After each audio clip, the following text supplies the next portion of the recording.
Hi, my name is Atwell, and this is Untitled. She conveyed the story of the music through her body, her muscles contracting to the instruments and her breath mimicking the rhythm. She felt romantic in her movements and elegant in her attire.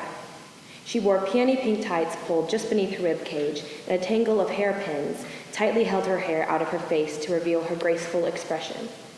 When she danced, she felt powerful yet celestial, altogether untouchable, feminine. She stood conveying pride at the bar, moving effortlessly to her breath. When the teacher approached her, she examined the girl's body carefully. She began to sculpt her, twisting, pulling, and pinching at the girl's small and impressionable figure. Once satisfied, the teacher's gaze moved from the girl's physique to her eyes, and she asked with a soft grin, "Do you like cookies?" The girl shyly answered yes. The teacher eyed her up and down, leaned closer, and commanded no cookies. The girl's elegance and pride vanished as she realized it was her shape that defined her. Her sense of identity and femininity blurred as she tried to move to the music again. She was 8. From that day on, it was America that poisoned her, that stitched the ideal image of femininity into her brain. The blonde hair, blue-eyed, stick-thin woman, the sight of female perfection.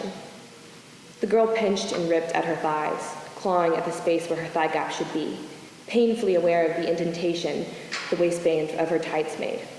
She starved when she hit puberty, her eyes reflections of calories and nutrition facts.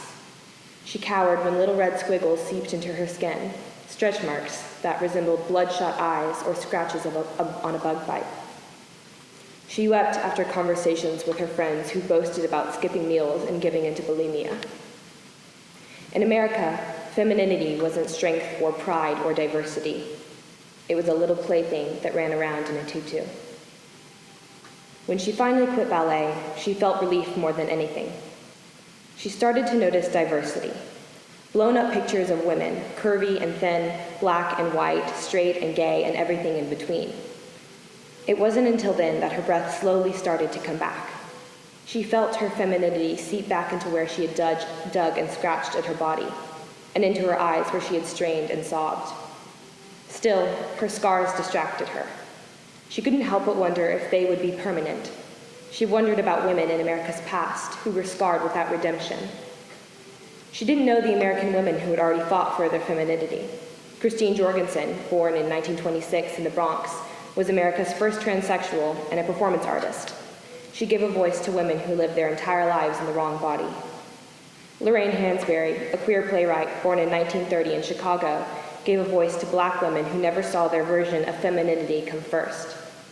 Dorothy Lange, born in 1895 in San Francisco, survived polio and published political pieces of photography.